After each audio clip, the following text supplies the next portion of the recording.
Model sekaligus YouTuber dewasa Tisya Erni membenarkan hubungannya dengan komedian Sule. Ia mengaku pernah saling bertukar pesan dan video call dengan suami Natalie Holzer tersebut.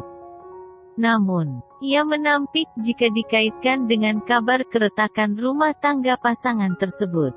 Kedekatan mereka bermula dari Sule yang berniat menjadikannya bintang video klip. Akan tetapi, Sule justru rajin menghubungi bahkan ingin mengunjungi rumahnya namun ditolak oleh Tisya Erni.